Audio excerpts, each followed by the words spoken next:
Dear Adam, I want my $600 back. I know you think I owe it to you, you won't return my texts, and keep telling our friends you'll take care of it like you are cleaning up another one of my messes. But you were never big on details. It's kind of like that 2-sentence story you used to tell all of our friends about how that one time I got so drunk that I threw up all over the floor 10 feet from our bathroom, and you had to clean it up. But you left a few things out. Like earlier that day, I had spent $20 on cheap tequila because you would only sleep with me drunk.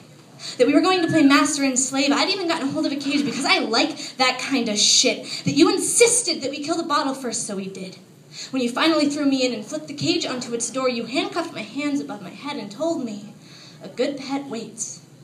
So, while you booted up your computer, I closed my eyes and fantasized about what you were fantasizing about doing to me. I needed you to need me so badly that I am sure that is what was bleeding from my wrists when I woke up. I couldn't feel my hands. I asked what time it was. You told me that I'd fallen asleep. I said, Adam, I don't feel good. You said, hold on. I asked you to let me out. You said, hold on. I told you the room was spinning, and you told me to hold on as if I had a fucking choice. You know, I'd never thrown up on a floor before I met you. But you were never one for details. You forgot to take the cuffs off before you flipped the cage back up. I landed on my face. You told me it had been about 45 minutes. It was closer to 2 hours. You remember this as a 2-sentence laugh. Well, here are my 2 sentences. You couldn't put a video game down long enough to get your girlfriend out of a sex cage before she puked on herself. And I want my $600 back. You borrowed it after I dumped you. I did not regurgitate us onto the floor. You are not taking care of me. And $600 was not an apology. But you were never big on details like that night.